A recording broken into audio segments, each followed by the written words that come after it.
Welcome back to Good Better Broker as we bring in Jason DuPont and DJ Christofferson. They are with Fast Mortgage Closings powered by Nexa Mortgage. Gentlemen, great to have you with us. Thank you. Thanks for having us.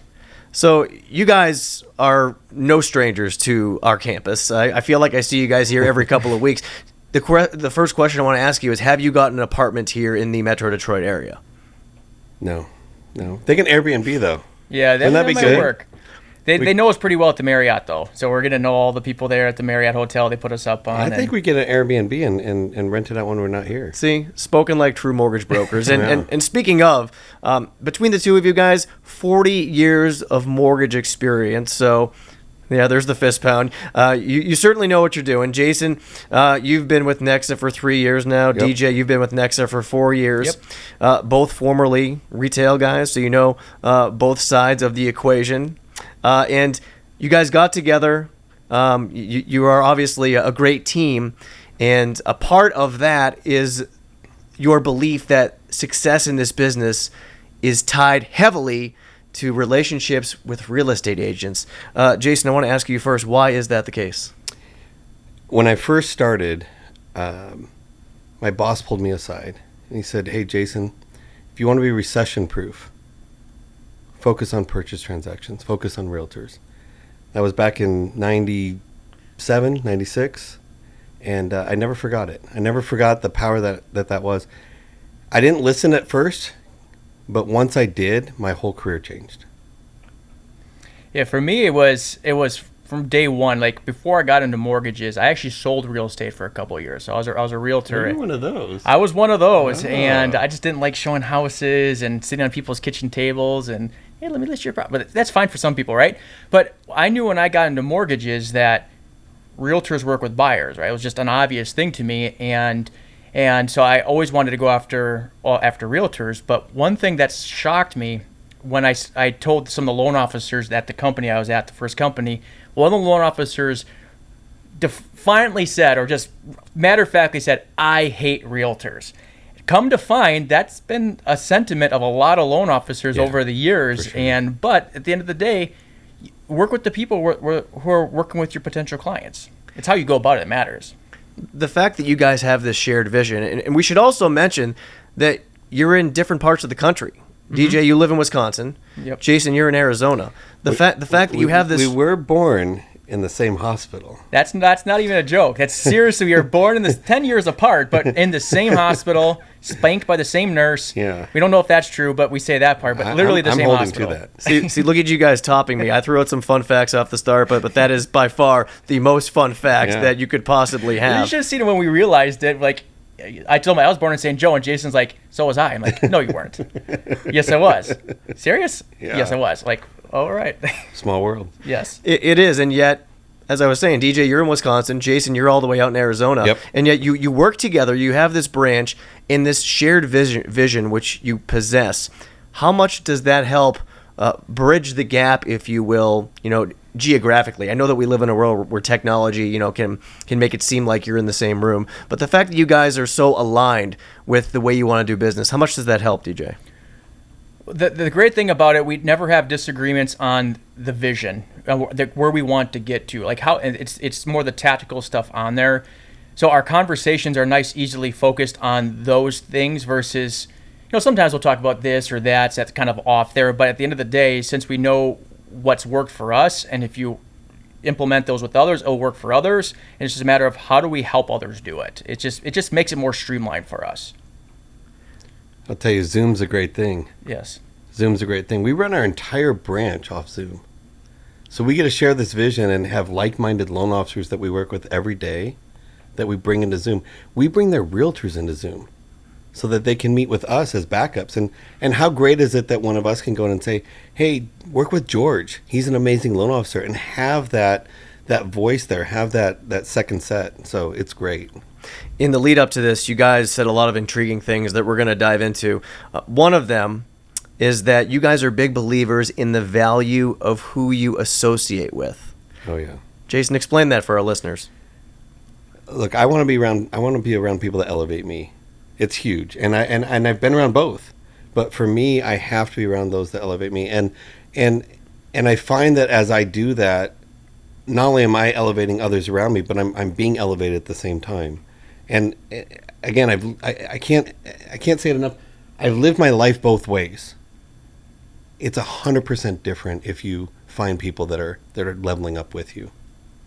Yeah, it's so easy when things are easy, Yeah. where you perceive that you're around the right people because everybody's optimistic when things are easy.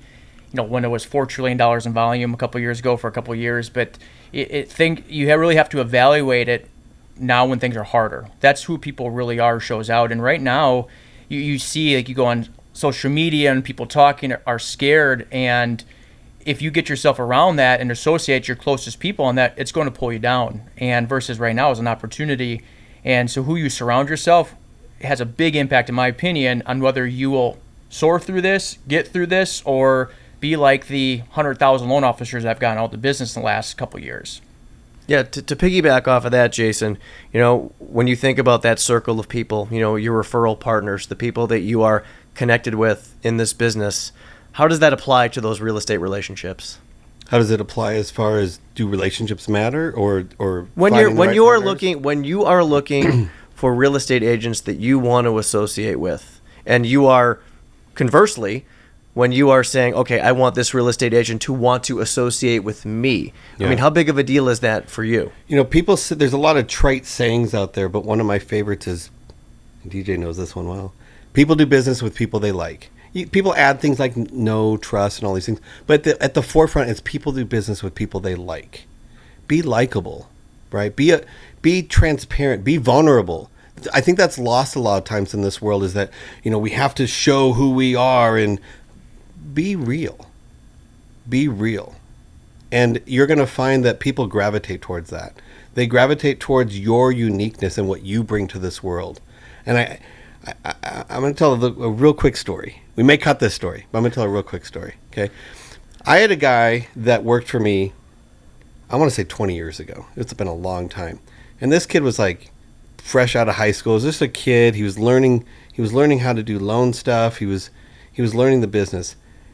And actually, we can find out the exact time because it's when Lord of the Rings came out. Okay, this kid is the biggest nerd in the world, right? And he like dressed up as a hobbit to go to this movie. He put like hair all over his feet and all these things, right? He didn't care what anyone thought about it. It actually hit me hard. I think I was in my 20s. I don't know how old I was then, but it hit me hard how much this kid just was himself. And I'll never forget how much that changed my life, to see that he didn't care. He was him. He was going to do him. And I think that's the thing, is we each have to be ourselves. It's a great point. And thanks for sharing the story, taking us back down memory lane, Lord of the Rings days. DJ, you were talking a couple of minutes ago about the market and some of the challenges that every LO out there is facing.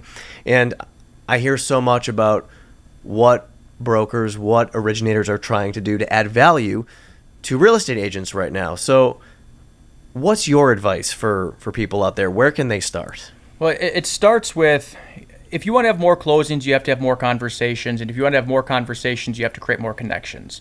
And so if you want to have more closings, let's go back to the beginning, is creating connections. And who are we talking about creating connections with? It's realtors. Loan officers right now, it's really been most of the time, because loan officers were kind of, I think, spoiled in the sense of that easy business coming in. It's just what it is, right? Right now, you need to talk with realtors, and you need to talk with them all the time, and you talk with more of them in order to have a conversation. And the conversation, when you get those, is trying to uncover two things: pains they have in their business they want to get rid of, and or desires they have for their business they want to get fulfilled. Now, when you look at human psychology, if you look at it, what are people more likely to take immediate action to? To do something to get rid of a pain, or do something to achieve a desired result? The vast majority of people will do something more immediately to get rid of a pain. The question is, what pains are realtors having? And I can tell you 70 to 80, 90% of realtors, it's going to be communication is going to be the number one thing on there. And so if you can solve the communication thing for the realtor and what to their satisfaction, and you can get them to say, yes, that I would find that valuable, you have them hooked. Now, there's other things you can do, provide leads and all that stuff, but if you're going to do a game theory, making the most optimal play that you can, and I know if I'm meeting with a realtor, 70 to 90% of them are going to have some sort of form of communication issue with their loan officers. I solve that. I can provide that to and scale that with multiple realtors. But I don't get that opportunity unless I'm trying to create connections with them. And our preferred method, and what people are going to say they don't want to do or whatever, I don't care if you don't want to do it. It's cold call. It works. It works. There's a great poem, not a poem, a great speech, and it's written 50, 60 years ago. But the whole gist of it is what makes people successful. It's successful people do what the unsuccessful people are unwilling to do, and whether they like it or not. And making the calls, calling 30 realtors every single day, scheduling the meetings creates that connection. Now, there's a lot more you can go into it, but that's kind of, it's there. There's closings every single day. You just got to be the one that they send it to. So it all starts, it sounds like, with effort. Putting in the Effort, time to build a one. relationship. Is that right, Jason? Yeah, number one, effort. Always effort. But I want to go into something that we go into each call with. So DJ mentioned the word game theory. And I don't know how much anyone knows about what game theory is, but I'll give a very loose definition of it. And it's taking the most appropriate action or making the best choice for the most optimal or most desired result, right? So if you go into a call, we're going into calls now. We're talking about the effort. If you go into it with a plan, if you go into it with a direction, if you go into it with a desired outcome, you can tailor that call to see if you're getting closer or further away from your desired outcome. If you don't go in with a plan, if you don't have a desired outcome, how can you run game theory? How can you build that relationship the way you want to build it? And it's not being sneaky or anything like that. It's being tactile of, this is what I want. How do I get there? And working then in tandem with the person to get there. So, but it all starts with effort. It all starts with effort. Here's the beautiful thing, too. When you start putting in the effort and you're doing the daily, calling the realtors, you're meeting with the realtors, you start putting yourself in a place of prosperity versus scarcity. Yep. Why do so many loan officers don't like realtors? Is because they need to take business from any realtor that's willing to send them a deal because they're not doing enough to have more realtors. But when you come from a place of, I don't need you to send me business because if you don't send me business or I lose that relationship, I know I'm going to meet with more realtors. I'm going to develop more relationships. Now, and if I'm providing something of value, is I can go into that knowing that if it doesn't work, fine, great. And when you're not scared, that comes through your confidence, and then in turn, you end up getting more people that want to work with you if you choose to want to work with them. Because not every realtor you want to work with, because there's 4 C's to look for. They're competent, meaning they're good at what they do. Character, they do things the right way. Chemistry, you just work well together. And then capacity, meaning that do they even have the ability to send you deals? If they don't, they can have all 3, but they only do close 1 deal a year. Do you want to develop a relationship? But you can't get to those 4 C's unless you're constantly meeting with more realtors because you are stuck with any realtor that'll send you anything. And then that's where you get into a spot. I can't stand this realtor, but they're going to pay for my mortgage this month. So for you guys, it's quality over quantity because we've had people on the show before who have said, no, you need to work with as many real estate agents as you possibly can. And then we have others who are in the camp that say, no, you need to identify a handful or a dozen that are really reliable, that are really good to work with. You guys, think it seems... You just start, right? You talked about effort. You got to start somewhere, right? Another quick story, okay? So I was training a bunch of loan officers, and so they wanted me to get in the weeds and cold call realtors with them. And we played this game called bingo. So what it is, it's a card that we made with 30 squares. And on each call, you had to say what was in one of the squares, right? To keep it interesting. Some of these are ridiculous, by the way. Yeah. So we do that, and so it's fun for the team to see me get in the trenches and do it. And I'm like, some of them were saying, I can't do that square, I can't do that square. So on purpose, I did, and the rule was you could only do 1 square per call, but I did several, right, to just show you could. But in that process, because I was focusing on that, I was able to build a really good relationship with this realtor who I've never met before, right? She offered, and I asked for a lead on that call. I figured out where it was going, and I didn't want to, I just asked for it. She was giving me a client, and it was a down payment assistance client, and it sounded like a loan I really don't want to do. And that's right? that's the kind of first deal most loan officers will get from a realtor is something that their other loan officer doesn't test want. you out with their not so good loans, right? And I on the phone call, and this is kind of what shocked everyone. I said, I don't want that deal. Okay, again, most people wouldn't say something like this. I don't want that deal. I'm looking for something a little bit more fluent where I can show you, and I call it good grease. I want to compare what you would give to someone else. You're going to a Fairway. I want to compare that to a loan that I'm going to do, and I want an apples to apples comparison. If you give me a bad deal or a deal that's not so good, and it's something, I got to do credit repair, I got to do all these things, and you're telling me to compare with this, I'm going to look terrible. I want a fair shot at this. On that same call, they gave me a $500,000 transaction up in Scottsdale because I pushed for it and gave them the why. The why is important. Too often we get focused on just, I got to get this, or I got to do this, or I got to hit this button, or I got to check this box. Be real. What's your intention? Be intentional. It works. And it doesn't work every time.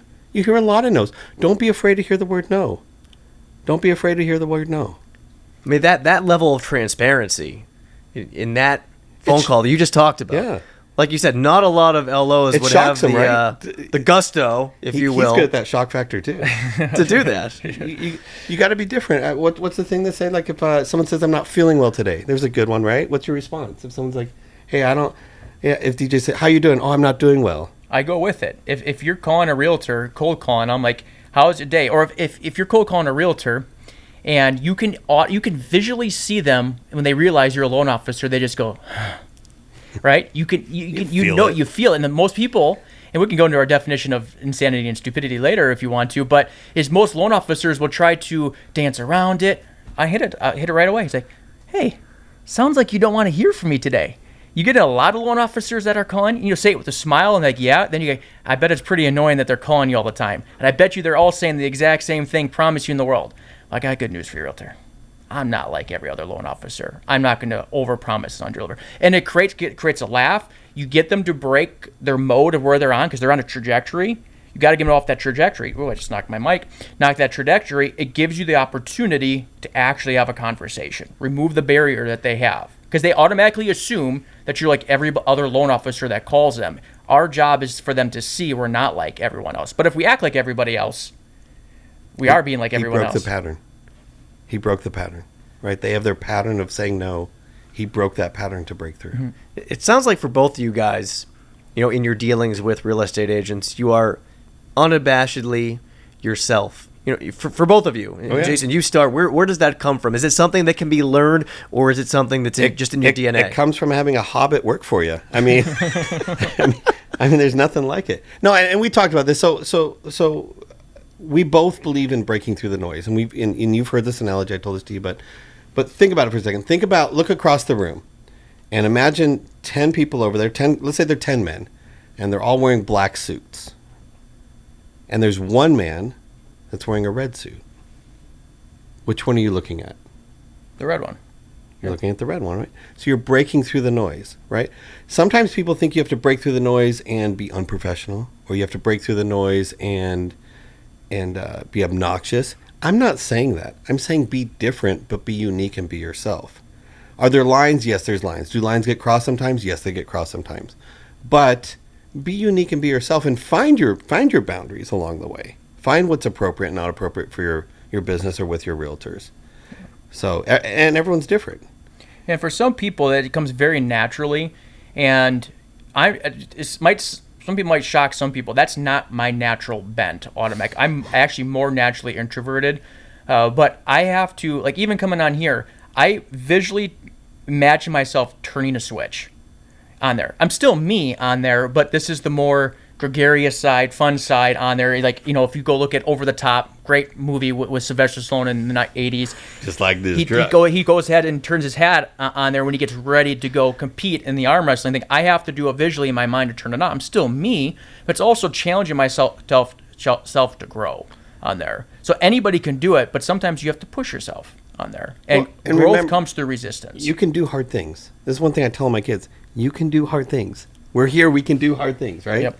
So when he makes that choice, he's doing something that's not easy, but he chooses to do it. It's a choice. First time we've had an over-the-top reference on the show as well, so maybe this is being recorded with video, so we might have to have you guys arm wrestle. Just saying. All right. We'll revisit that later, but I want to go back to something you said because this is great. You mentioned the definition of insanity versus the definition of stupidity. Yeah. So everyone's kind of heard the definition of insanity. It's doing the same thing over again and expecting a different result. I totally agree with that. there's a different definition. I don't know where it comes from. Maybe we coined it, maybe we didn't. We'll call it the definition of stupidity. We adopted it. We adopted it, whatever it is, right? And that is doing what other people do and expecting a different result. Think about that for a second before you continue, though. Think about what he's saying. I mean, it's what other people. So are we? Go with it. I mean, it's interesting. Yeah. So it's people follow people. Like, I'm going to do what this person does without any regard to the results they're getting. Now, if they're getting results you want, by all means, mimic them. But most people, they just follow people blindly and do what they're doing and expecting somehow it's going to work out for me. You see it all the time in social media. Hey, what are you doing to generate business? And people will say something. They just follow something that's the path of least resistance, and they do it without even verifying how much you're doing on there. So now when I do cold calling, you could apply it to anything. When you cold call or when you're meeting with the realtor, you're talking with the borrower, how would most people handle that situation? Now, do I want the results of how most people would get? And usually the answer is no. So then in what you need to do, I need to do something different. Now, what I do differently might not work. However, it's getting me closer to what does work, because we already know what they're doing doesn't work. So why would I copy something that doesn't work? So we affectionately tell our loan officers as they learn this, and to ourselves too, is, say, you're being stupid. Yeah. Or, that's stupid. And not that we're being mean. It's because the definition's so ingrained is that I can't do what everybody else does because I'm going to get their results. And we don't want everybody else's results. I should also mention, by the way, as you're talking about your loan officers, you guys were two of the top recruiters at Nexa. Mm-hmm. And, you were actually doing a trial run together. You were setting up appointments for LOs with real estate agents. And now you have, your own set of LOs. How many is it again?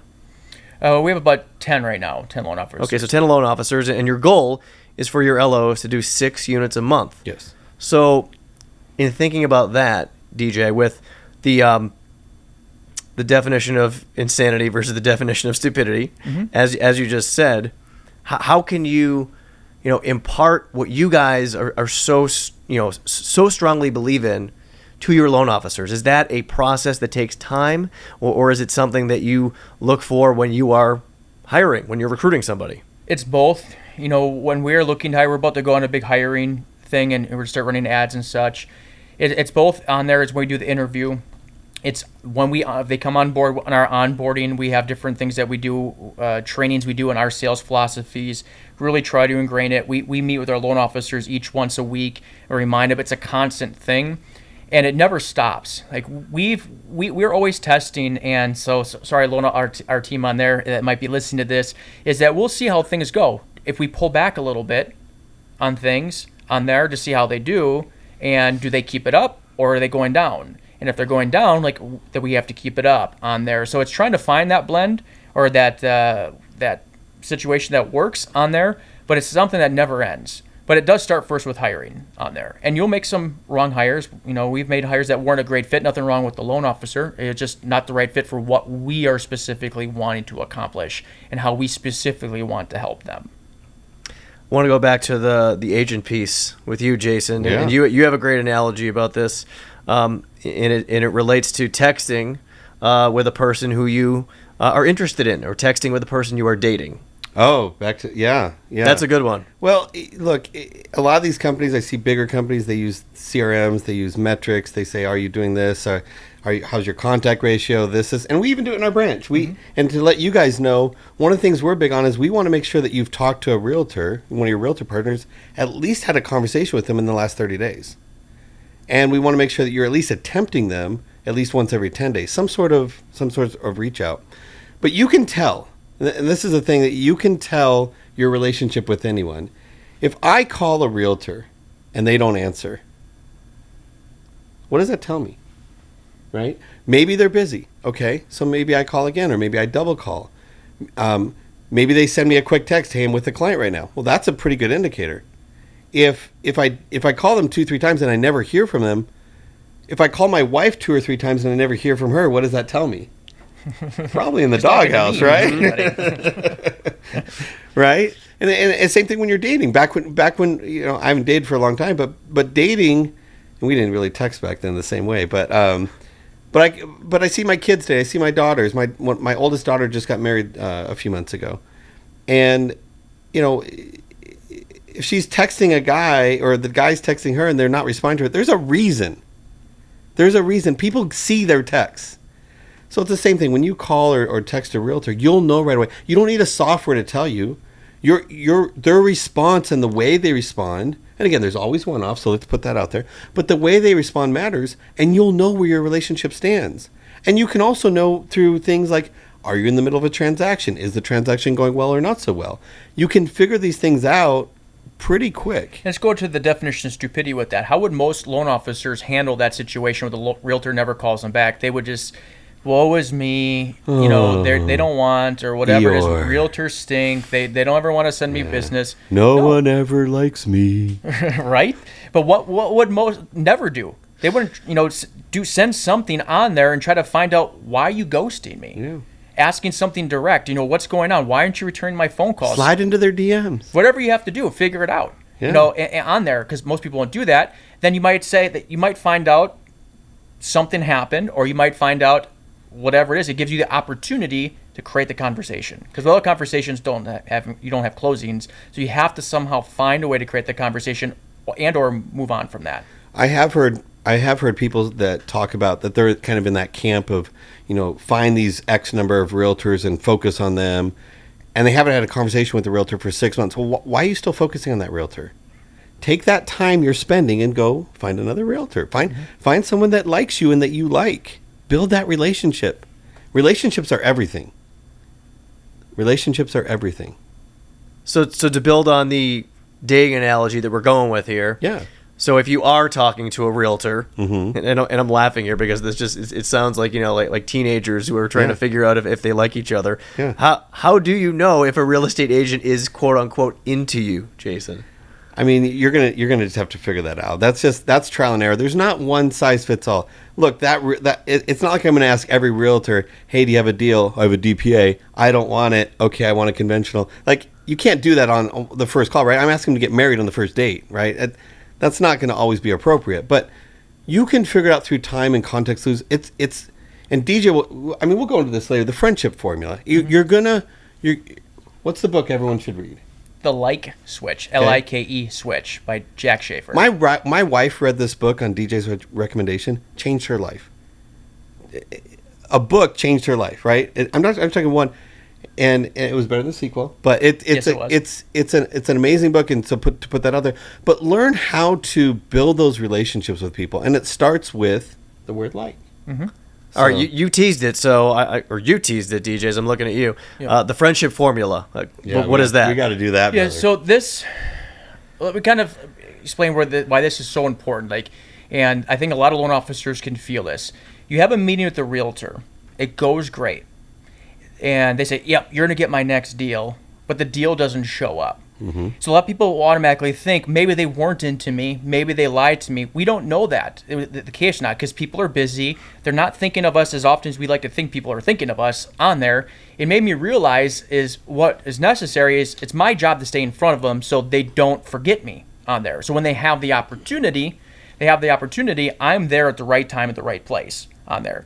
Now, where the book, The Like Switch, comes in, so Jack Schaefer, who's a special agent in the FBI, since retired, and his job was to essentially talk to terrorists or bad people and get them to give up information. And he has this formula of you create the like switch. It doesn't mean you become best friends with them, but this formula is that the first step is proximity. In order for you to develop a relationship with somebody, you first have to be seen by them. Doesn't mean we're necessarily talking on there, but I see you, maybe you hear my name. There's some sort of acknowledgement that I see you or hear you, whatever. But that's just the first step. The second part is frequency, and that's creating proximity often. This is what loan officers, really anybody, if you want to develop a relationship, you need to be around them often, seen by them often, because the more they see you, hear from you, around you, the more comfortable they automatically feel with you. So for instance, Justin, let's just say I'm at UWM all the time. I see you. We never actually interact, but we acknowledge we even see each other. But all of a sudden, we see each other in some random place. We're going to automatically feel some more comfortable with each other because we've seen each other multiple times. That's what proximity does. Duration is the third step in it. This is just creating a time period where you're with them a longer period of time, like we're doing a realtor event and we're going to be at the realtors all day long. That's creating duration. And the fourth step is intensity. And that's where you go deeper into the relationship. Now, you won't go deep into every realtor relationship, but this is where you get to know their true fears for their business, where they're sharing with you their worries about what's going on, the real goals that they have, not just the stuff the surface level things. And so the goal, if you want to get business from a realtor, work the friendship formula. What can you do to create proximity, right, being around them, but then focus on the frequency? And that's one of the things we talk with our loan officers, is that you have to be around your realtors constantly, not once a month. We're talking about multiple times per week from multiple different angles. The beautiful thing is, it's not simply physically. It could be a phone call, a text message, an email, a private message on Facebook. Video chat, video that you send them. Interact with them on social media. And what they start to see is they see you everywhere without even realizing they're seeing you everywhere, but they just are seeing you everywhere. But it feels very natural and organic, because how do friends interact? They interact the same way. Sometimes I text Jason. Sometimes I send a click as our internal software. Sometimes it's an email. Sometimes it's a voice recording. Sometimes I interact with this Facebook message. Sometimes it's a phone call. That's how friends interact with each other. But if you're just, I only do phone calls or I only do text messages, it becomes very easy to block that out. You get callous to that. But you can't callous something that it's all over the place, because that's how friends. So the like switch, it's not a business book, but when I read that, I'm like, that's what I need to do with the realtors, to intentionally develop that relationship, and it comes across very natural. Now, you want to have a good place from heart from it. I'll add this, because it can be used in the wrong way, and unfortunately, people do it the wrong way. So you want to be intentional and sincere, and of course, that's going to help everything. But it's very powerful, and to develop those relationships quicker, you get their business faster, and you get a larger percentage of their business, and more often their business too. Once you have that relationship, and this is inevitable in this business, as you guys both know, you've been doing this a long time, deals are going to go sideways. Of course. Yep. Jason, when that happens, how much easier is it to navigate that with your agent when you have the relationship? Oh, yeah. There's nothing like it. In fact, that's one of the parts of game theory you should be thinking about when you're building the relationship, is that when a deal goes south, you're not trying to draw that negative karma to you, but like you said, it's inevitable, right? So when that happens, it's so much easier to navigate when you have a relationship with someone. If I go, and just like my wife, I've been married almost 27 years. I have a relationship where we've got through so much that I can get through so much, right? The little things are not going to, there's even bigger things, they're not going to affect my relationship like they would maybe a surface relationship. Because we have that. It's the same thing. It's just on a different scale. And that's why relationships will always be so important, because you can work through things. They'll know who you really are. The whole thing about this, and DJ alluded to this, is you have to be genuine. You can't come in place. The worst thing that I could hear anyone say is fake it till you make it. That is expletive. Swear word, right? Beep, beep, beep. It is, because here's the thing, is that it's not real, and people are going to read through it. The thing that makes relationships grow, the thing that makes relationships thrive, is people being open to each other and vulnerability. Communication, as he said in the beginning, will always be number one. Will always be number one. And I feel it's like it's the loan officer's obligation, because the realtor is the one sending us the deal most of the time, that we have to be willing to communicate more. We have to be willing to put ourselves out there more. We can't get all prideful. Yeah, I'm a loan officer and I did this much volume and I did this. The realtor, I hate talking to realtors. Why? They're going to be there for you through any market. Oh, I'm going to choose to leave them during the refi boom. You're a loss. I'll go take them. Yep. Feed your partners and be good partners back. It's worth it. And be yourself. Mm-hmm. Be yourself all the time. Don't be afraid to be yourself. Be a hobbit. Don't be afraid of it. That's a new hashtag. Be a hobbit. Furry feet. See, you guys have some new branding to work on. This has been great. You guys are more than LOs. You're more than branch managers. Just listening to you talk, you are truly not just scholars of the mortgage game, but scholars, at least from where I sit, of the psychology of business. And I feel like there are so many valuable takeaways that our listeners now have from listening to you. So, Jason, DJ, many thanks for joining us. Thank you. It's Kind been words. great.